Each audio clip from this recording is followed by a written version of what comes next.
Hello student, मैं हूं आपका फिजिक्स गुरु श्रीराम यादव। फिजिक्स के ऑनलाइन क्लासेज में आपका एक बार फिर से स्वागत है स्टूडेंट यदि आप हमारा वीडियो पहली बार देख रहे हैं तो हमारे यूट्यूब चैनल को जरूर सब्सक्राइब करें, साथ में उसके बराबर में बेल आइकन के बटन को जरूर दबाइए, जिससे आने वाले वीडियोज के बारे में आपको जानकारी मिल सके और आप उनका अधिक से अधिक लाभ उठा सके। स्टूडेंट, आज की क्लास में हम पढ़ने वाले हैं गाउस का नियम, गाउस प्रमेय, गाउस लॉ, गाउस का नियम क्या होता है, इसके बारे में यहाँ पर इस क्लास में हम पढ़ने वाले हैं। तो यहाँ पर यदि अपन गाउस के नियम की बात करें तो गाउस का जो नियम है वो किसी आवेशित बंद पृष्ठ के लिए उस आवेशित बंद पृष्ठ से संबद्ध विद्युत फ्लक्स एवं उस आवेशित फ्लक्स से परिबद्ध आवेश के मध्य संबंध को व्यक्त करता है। स्टूडेंट, मतलब कोई भी अपने पास बंद पृष्ठ है तो उस बंद पृष्ठ से संबद्ध विद्युत फ्लक्स क्या होगा और उससे परिबद्ध आवेश क्या होगा, उन दोनों के मध्य संबंध को व्यक्त करता है गाउस का नियम। यहाँ पर अपन ने लास्ट क्लास में पढ़ा है स्टूडेंट, विद्युत फ्लक्स क्या होता है। विद्युत क्षेत्र में स्थित किसी लंबवत पृष्ठ से गुजरने वाली विद्युत क्षेत्र रेखाओं की संख्या को विद्युत फ्लक्स कहा जाता है। कोई भी विद्युत क्षेत्र, उसमें यदि कोई आवेशित कोई लंबवत पृष्ठ रखा हुआ है तो उस पृष्ठ से गुजरने वाली क्षेत्र रेखाओं का जो मापक है, उन क्षेत्र रेखाओं की संख्या को अपन विद्युत फ्लक्स कहते हैं। तो उस विद्युत फ्लक्स और उस बंद पृष्ठ से परिबद्ध आवेश के मध्य संबंध को व्यक्त करता है गाउस का नियम। इस नियम के कथन की यदि अपन बात करें कि यहाँ पर गाउस का नियम इन राशियों में संबंध को व्यक्त कर रहा है, तो किस प्रकार कर रहा है, कैसे इनमें संबंध व्यक्त कर रहा है, इसका समीकरण क्या होगा, उस समीकरण की अपन बात करें तो समीकरण अपन कथन की सहायता से लिखें। तो यहाँ पर गाउस के नियम के अनुसार, स्टूडेंट ध्यान से सुनना, गाउस के नियम के अनुसार विद्युत क्षेत्र में स्थित किसी काल्पनिक बंद पृष्ठ से संबद्ध विद्युत फ्लक्स का मान उस बंद पृष्ठ द्वारा परिबद्ध आवेश का 1/ε0 गुना होता है। एक बार फिर से देखो स्टूडेंट, साथ साथ में लिखता हूं। गाउस जो प्रमेय है, इस गाउस प्रमेय का जो कथन है, ये इसकी जो परिभाषा है, गाउस प्रमेय क्या होता है वो यहां पर देखिए स्टूडेंट। तो यहां पर क्या है इसका कथन, विद्युत क्षेत्र में स्थित, साथ साथ लिखते जाना, विद्युत क्षेत्र में स्थित किसी काल्पनिक बंद पृष्ठ से संबद्ध, काल्पनिक बंद पृष्ठ से संबद्ध विद्युत फ्लक्स का मान, काल्पनिक बंद पृष्ठ से संबद्ध विद्युत फ्लक्स का मान उस पृष्ठ द्वारा परिबद्ध आवेश का 1/ε0 गुना होता है। ये इस नियम का कथन है स्टूडेंट।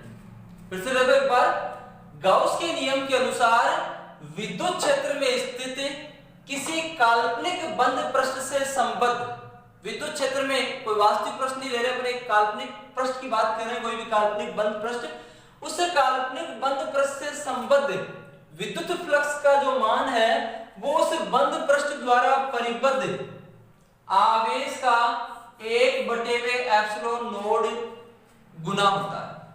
काल्पनिक बंद पृष्ठ ले रहे हैं जिससे संबद्ध विद्युत फ्लक्स का मान उस बंद पृष्ठ द्वारा परिबद्ध आवेश का 1/ε0 गुना होता है।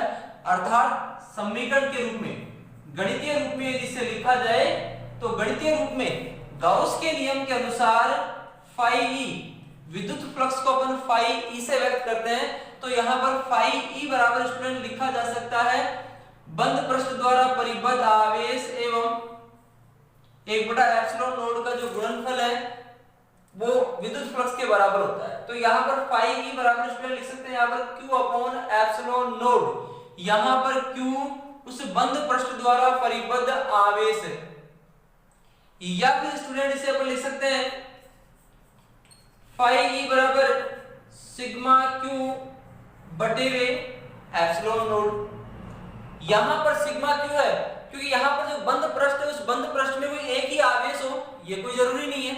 यदि आवेश एक से अधिक हो तो उस बंद पृष्ठ द्वारा परिबद्ध आवेश उस बंद पृष्ठ में उपस्थित सभी आवेशों के बीजगणितीय योग के बराबर होगा।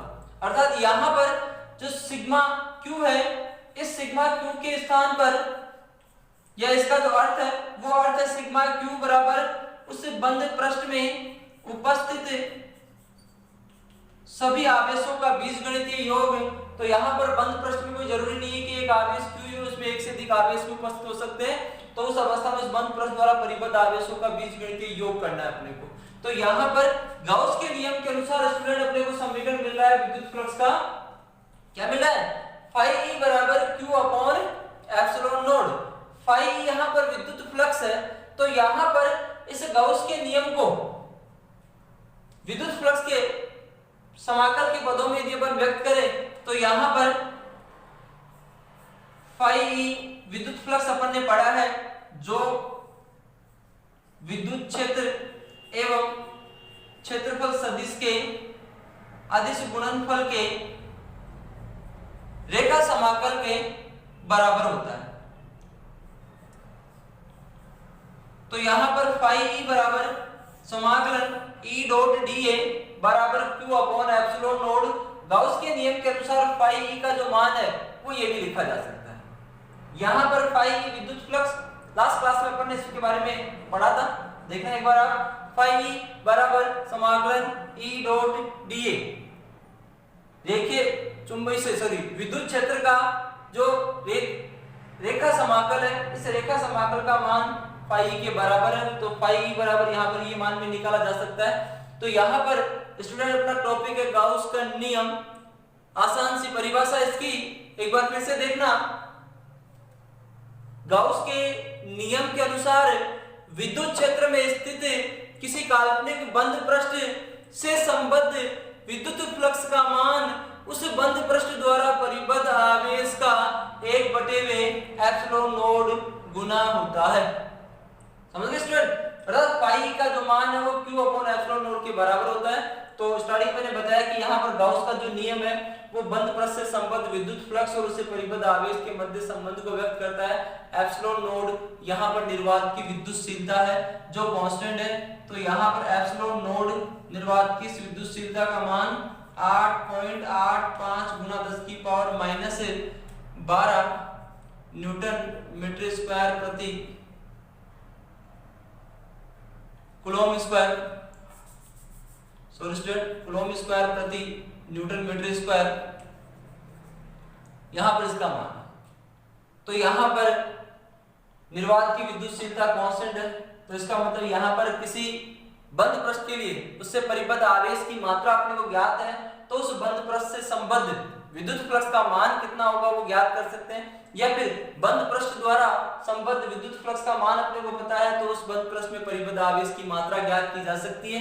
इसके साथ ही यहाँ पर स्टूडेंट इससे ये भी स्पष्ट होता है कि गाउस का जो नियम है वो केवल बंद पृष्ठों के लिए ही लागू होता है, खुले पृष्ठों पर कभी भी गाउस का नियम लागू नहीं होता है। तो क्योंकि यहाँ पर परिभाषा में देखो काल्पनिक बंद पृष्ठ की अपन बात कर रहे हैं, यहाँ पर काल्पनिक बंद पृष्ठ ले रहे हैं। ये काल्पनिक बंद पृष्ठ है क्या, इसकी भी बात करें यहाँ पर, तो साथ साथ स्टूडेंट इसे भी देख लेते हैं।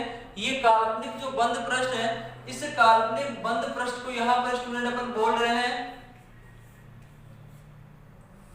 गाउसीय पृष्ठ। इसी में एक परिभाषा अपनी क्या, गाउसीय पृष्ठ परिभाषा में आए। यहाँ पर काल्पनिक बंद पृष्ठ अपन ले रहे हैं विद्युत क्षेत्र में, तो ये जो काल्पनिक बंद पृष्ठ है, इस काल्पनिक बंद पृष्ठ को यहाँ पर अपन बोल रहे हैं स्टूडेंट गाउसीय पृष्ठ।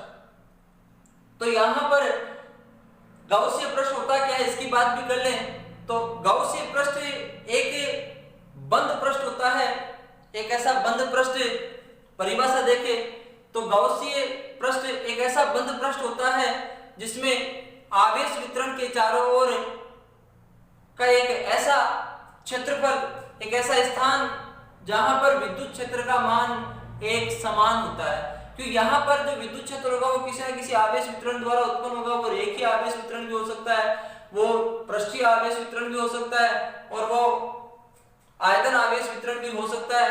तो किसी आवेश वितरण के चारों ओर का वह क्षेत्र जिसमें विद्युत क्षेत्र का मान उसके प्रत्येक बिंदु पर एक समान होता है तथा उसे बंद पृष्ठ से परिबद्ध संबद्ध आवेश का जो मान, संबद्ध विद्युत फ्लक्स का जो मान है वो उस पृष्ठ के लंबवत होता है। उस पृष्ठ को अपन गाउसीय पृष्ठ कह रहे हैं। गाउसीय पृष्ठ क्या है स्टूडेंट?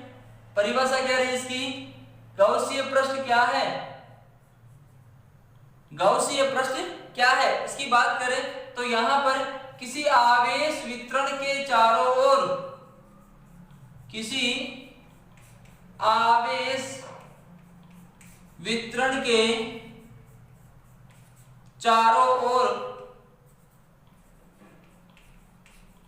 का वह क्षेत्र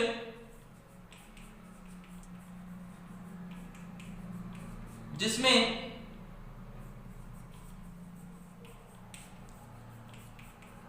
विद्युत क्षेत्र का मान, जिसमें विद्युत क्षेत्र का मान प्रत्येक बिंदु पर एक समान होता है तथा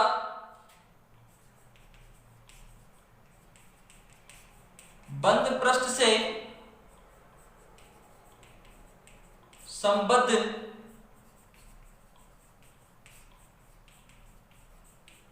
विद्युत फ्लक्स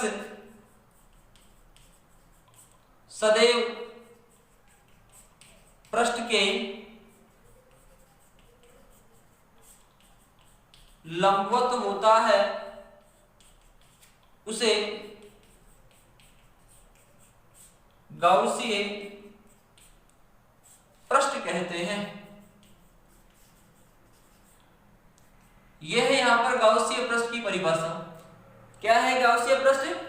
किसी आवेश वितरण के चारों ओर, किसी आवेश वितरण के चारों ओर का वह क्षेत्र जिसमें विद्युत क्षेत्र का मान प्रत्येक बिंदु पर एक समान होता है, उस आवेश वितरण के चारों ओर का ऐसा क्षेत्र जिसमें प्रत्येक बिंदु पर विद्युत क्षेत्र एक समान होता है तथा बंद पृष्ठ से संबद्ध विद्युत फ्लक्स सदैव पृष्ठ के लंबवत होता है, उस बंद पृष्ठ को अपन गाउसीय पृष्ठ कह सकते हैं स्टूडेंट। गाउसीय पृष्ठ की जो आकृति है स्टूडेंट वो यहां पर गोलाकार भी हो सकती है,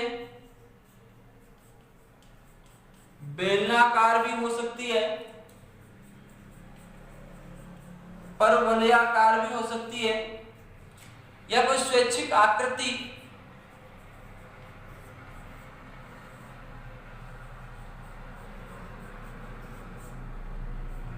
इसकी कोई स्वैच्छिक आकृति भी हो सकती है। यहां पर स्टूडेंट अपन गोलाकार, बेलनाकार, परवलयाकार गाउसीय पृष्ठों का उपयोग भी आगे इसी चैप्टर के अंतर्गत पढ़ने वाले हैं। तो यहां पर गाउस का नियम सदैव बंद पृष्ठों पर लागू होता है। तो गाउस के नियम के उपयोग के लिए जिस बंद पृष्ठ की अपन कल्पना कर रहे हैं उस काल्पनिक बंद पृष्ठ को यहाँ पर अपन गाउसीय पृष्ठ कह रहे हैं स्टूडेंट। और उस गाउसीय पृष्ठ की जो आकृति है वो गोलाकार भी हो सकती है, बेलनाकार भी हो सकती है, परवलयाकार भी हो सकती है, घनाकार भी हो सकती है, या कोई भी स्वैच्छिक आकृति उसकी ली जा सकती है स्टूडेंट। तो यहाँ पर क्लियर हुआ है कि गाउस का नियम क्या होता है और गाउसीय पृष्ठ क्या होता है स्टूडेंट। इंपॉर्टेंट टॉपिक है, बोर्ड एग्जाम में अधिकांश गाउस प्रमेय क्या होती है, गाउस प्रमेय को परिभाषित कीजिए, गाउस का नियम क्या होता है, ये अधिकांश अवस्थाओं में पूछा जाता है स्टूडेंट। तो यहाँ पर सिंपल सी परिभाषा है, दिमाग में रखने की जरूरत नहीं है, आसान सी परिभाषा है कि विद्युत क्षेत्र में स्थित किसी काल्पनिक बंद पृष्ठ से संबद्ध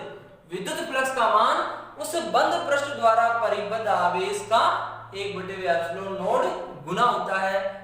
यही गाउस का नियम कहलाता है। और गाउस के नियम का जो गणितीय समीकरण है वो गणितीय समीकरण यहाँ पर phi बराबर q/ε नोड लिखा जा सकता है। क्लियर दैट, मतलब आवेश और निर्वात की विद्युतशीलता का जो अनुपात है वो विद्युत फ्लक्स के बराबर होता है।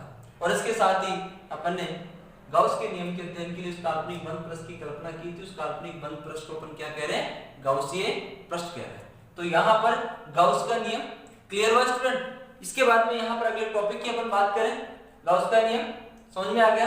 तो गाउस के नियम की उत्पत्ति भी देखें, मतलब यहाँ पर समीकरण को सिद्ध करना है या फिर इस नियम को सिद्ध करना है अपने को। तो यहाँ पर अगला टॉपिक अपन देखें जिसमें अपन इस गाउस के नियम के गणितीय समीकरण को प्राप्त कर सकते हैं कूलॉम के नियम की सहायता से।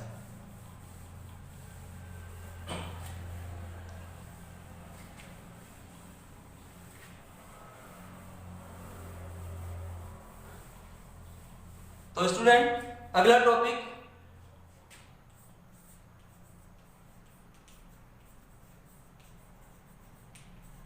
Derivation of A Gauss law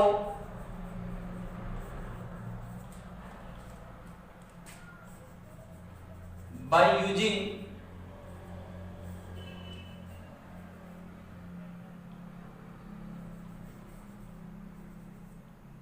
Coulomb law।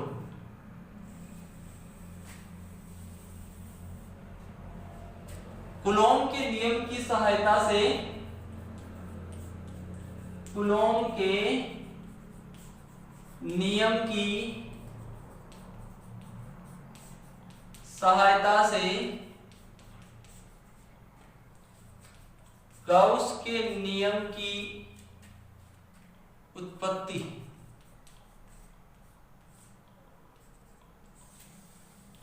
अपने को यहां पर कूलॉम के नियम की सहायता से गाउस के नियम को प्राप्त करना है।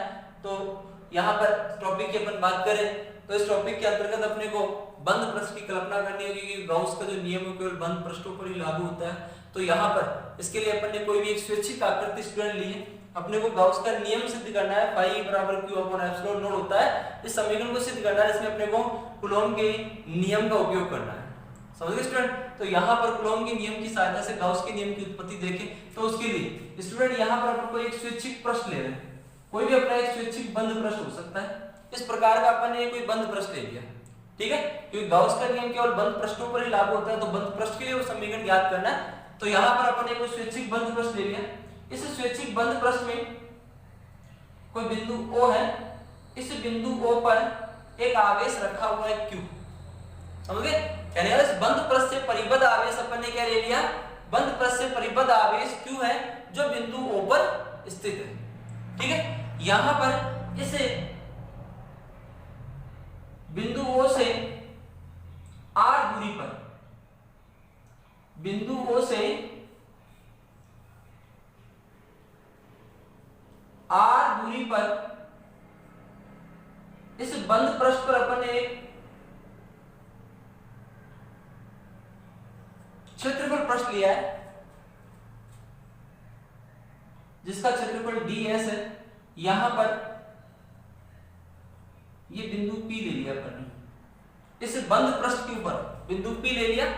इस बिंदु P पर इस आवेश के कारण उत्पन्न जो विद्युत क्षेत्र है, इस विद्युत क्षेत्र की जो दिशा है वो यहाँ पर धनात्मक आवेश तो धनात्मक आवेश से दूर की ओर है। क्लियर है स्टूडेंट। और यहाँ पर इस विद्युत क्षेत्र से क्षेत्रफल अल्पांश जो है वो थीटा कोण बना रहा है। मान लो यहाँ पर क्षेत्रफल सदिश ds है जो इस विद्युत क्षेत्र के साथ में कितना कोण बना रहा है स्टूडेंट, थीटा कोण बना रहा है। तो यहाँ पर इस क्षेत्रफल पृष्ठ द्वारा इस बिंदु O पर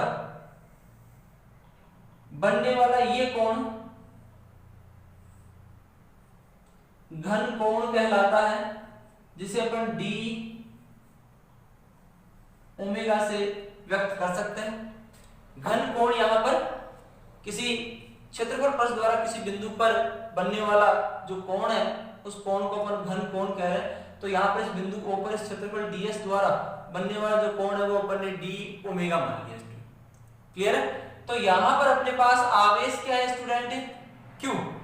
इस आवेश Q के कारण r दूरी पर स्थित जो बिंदु P है, इस बिंदु P पर विद्युत क्षेत्र का मान, कहने का मतलब एक तरह से बिंदु आवेश है, इस बिंदु आवेश से r दूरी पर उत्पन्न विद्युत क्षेत्र का मान क्या होता है? अपन ने इलेक्ट्रोस्टैटिक्स के पहले चैप्टर में इलेक्ट्रिक चार्ज और इलेक्ट्रिक फील्ड में पढ़ा है। बिंदु आवेश के कारण विद्युत क्षेत्र कितना होता है स्टूडेंट? बिंदु आवेश के कारण विद्युत क्षेत्र होता है kq/r²। तो यहां पर q आवेश के कारण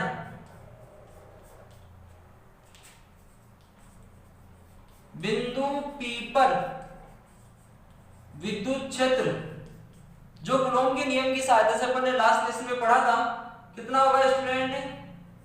E बराबर KQ, या K का मान पुट करते हैं स्टूडेंट इसमें 1/4 pi epsilon not Q/r² r cap. यहां पर r कैप एकांक सदिश है जो E की दिशा को व्यक्त कर रहा है। तो यहां पर इस विद्युत क्षेत्र का मान, इस बिंदु P पर इस आवेश के कारण उत्पन्न विद्युत क्षेत्र का जो मान है वो ये होगा। क्लियर है? अब यहां पर इस बंद पृष्ठ की अपन बात कर रहे हैं, तो बंद पृष्ठ से संबद्ध विद्युत फ्लक्स, बंद पृष्ठ से संबद्ध विद्युत फ्लक्स, विद्युत फ्लक्स की परिभाषा के अनुसार कितना होगा स्टूडेंट? फाई ई बराबर समाकलन E dot ds। Phi E बराबर क्या होगा स्टूडेंट? समाकलन E डॉट ds। क्लियर है? तो यहां पर फाई ई बराबर समाकलन EDS cos थीटा भी लिखा जाता है। मान लो क्षेत्रफल S के लिए अपन लिख रहे हैं, तो यहां पर फाई ई बराबर E डॉट ds को क्या लिख सकते हैं? EDS cos theta. तो यहां पर यदि अपन विद्युत क्षेत्र की बात करें स्टूडेंट, तो विद्युत क्षेत्र का मान कितना है? 1/4 pi epsilon not Q/r² ds cos theta. Clear है? यहां पर इस समीकरण में Q/4 पाई एप्सिलॉन कांस्टेंट है यहां पर इस बंद पृष्ठ के लिए, इसको बाहर ले लिया स्टूडेंट अपन ने। अंदर क्या रह गया? ds cos थीटा r²,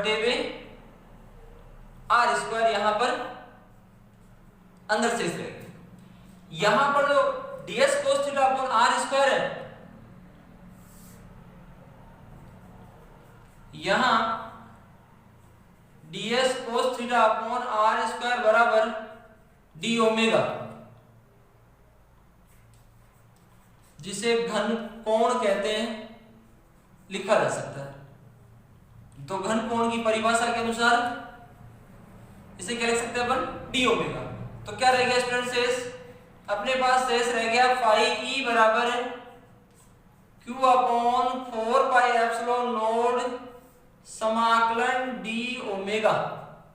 और d ओमेगा यहां पर किसी बिंदु पर, समाकलन d ओमेगा का मतलब है कि इस बिंदु O पर इस बंद पृष्ठ के संपूर्ण पृष्ठ क्षेत्रफल द्वारा बनने वाला कोण है, घन कोण का मान। तो यहां पर किसी बिंदु पर किसी क्षेत्रफल पृष्ठ द्वारा बनने वाला जो संपूर्ण घन कोण का मान है वो 4 पाई के बराबर होता है स्टूडेंट। यहां पर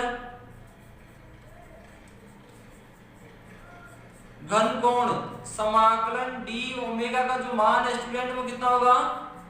4 पाई के बराबर होगा। तो क्या समीकरण मिल गया अपने को? समीकरण यहां पर मिल रहा है फाई ई बराबर Q/4 पाई एप्सिलॉन नॉट, और समाकलन के स्थान पर क्या रखें? 4 पाई। तो स्टूडेंट यहां पर 4 पाई से 4 पाई कैंसिल हो गया, तो फाई ई बराबर अपने को क्या मिल गया? Q/एप्सिलॉन नॉट। और ये क्या है स्टूडेंट? क्या है ये अपना गाउस का नियम है।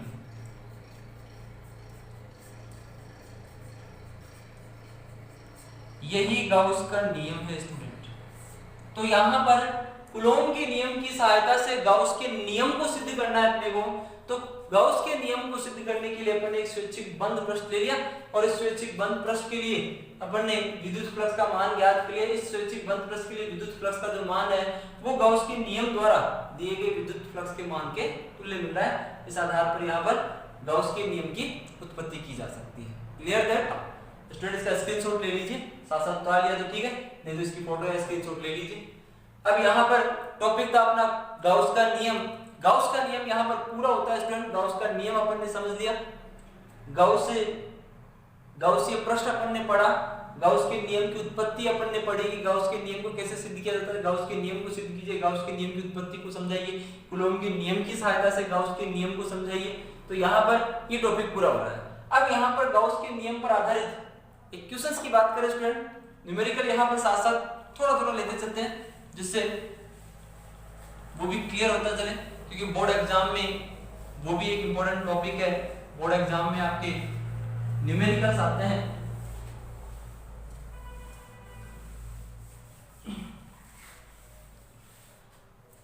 तो देखो स्टूडेंट, एनसीईआरटी की बुक का एक एग्जांपल ले रहा हूं मैं।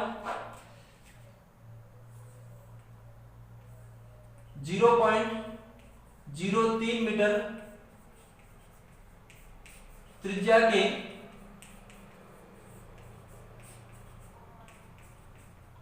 गोलीय पृष्ठ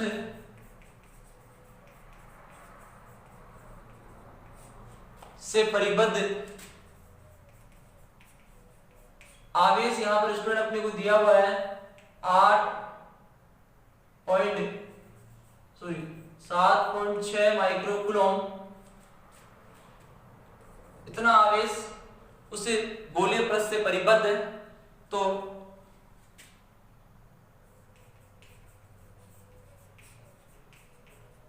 गोलीय पृष्ठ से संबद्ध विद्युत फ्लक्स कितना होगा। ये एनसीईआरटी की बुक का एक एग्जांपल है। इसी में थोड़ा सा आगे हो रहा है कि यदि गोलीय पृष्ठ की त्रिज्या को दोगुना कर दिया जाए तो विद्युत फ्लक्स का मान कितना होगा, ये भी ज्ञात करना है। तो यहाँ पर इसको देखें, तो यहाँ पर स्टूडेंट अपने को इस क्वेश्चन में आवेश की मात्रा दी हुई है कितनी, 7.6 माइक्रोकूलम, जिसे कन्वर्ट करके कितना लिखे, 7.6 गुना 10 की पावर माइनस 6 कूलम। क्लियर है? तो गाउस के नियम से we know that गाउस के नियम से अपने को क्या मिल रहा है, फाई ई बराबर मिल रहा है Q अपॉन एप्सिलॉन नोड। यहां पर स्टूडेंट एप्सिलॉन नोड भी कांस्टेंट है, कितना है मान, 8.85 गुना 10 की पावर माइनस 12। क्लियर? तो यहां पर इसमें मान पुट करें स्टूडेंट, Q का मान कितना है, 7.6 गुना 10 की पावर माइनस 6। एप्सिलॉन नोड का मान 8.85 गुना 10 की पावर माइनस 12 है। तो यहां से यदि स्टूडेंट इसको सॉल्व करें अपन, तो फाई ई का मान अपने को लगभग मिल रहा है यहां पर 8.6 गुना घात देखो 10 की पावर माइनस 6 और माइनस के 12 ऊपर जाने पर प्लस के 12 हो गए, इसमें 6 कम हो गए, एक इधर ले लिया अपने भाग देने में, तो 6 में से 1 किया तो 10 की पावर 5 बच जाएगा स्टूडेंट, प्लस 7.6 बटे हुए 8.85, 7.6 को अपन 76 बटे हुए 8.85 लिखे तो अपने को ये मान मिल रहा है। तो उस अवस्था में विद्युत फ्लक्स का जो मान है उस गोलीय पृष्ठ के लिए, उस गोलीय पृष्ठ के लिए विद्युत फ्लक्स का मान ये रहेगा। अब यहां पर इसमें यह है कि यदि त्रिज्या को दोगुना कर दिया जाए तो, यदि त्रिज्या को दोगुना करे तो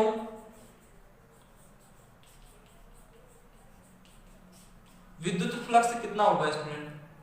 तो यहां पर यदि अपन त्रिज्या को दोगुना कर रहे हैं तो दोगुना करने पर भी ये जो आवेश है Q 7.6 माइक्रोकूलम उतना ही रहेगा, अर्थात परिबद्ध आवेश, उस बंद पृष्ठ से परिबद्ध आवेश के मान में कोई परिवर्तन नहीं हो रहा है, आवेश के मान में कोई परिवर्तन नहीं हो रहा है। तो उस अवस्था में विद्युत फ्लक्स का मान भी स्टूडेंट अपरिवर्तित ही रहेगा, इसके मान में कोई परिवर्तन नहीं होगा। यदि अपन त्रिज्या को दोगुना कर रहे हैं तो त्रिज्या को दोगुना करने पर भी गाउसीय प्रश्न से संबद्ध विद्युत फ्लक्स के मान में कोई परिवर्तन नहीं होगा।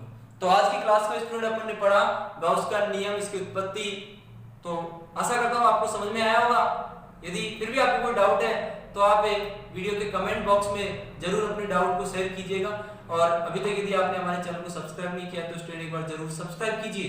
इसका बहुत लाभ आपको मिलने वाला है। चैनल को सब्सक्राइब करेंगे, आने वाले वीडियोज की जानकारी मिलेगी जिसमें आपको फिजिक्स के बारे में बहुत कुछ डिटेल से आगे पढ़ाया जाएगा। Thank you.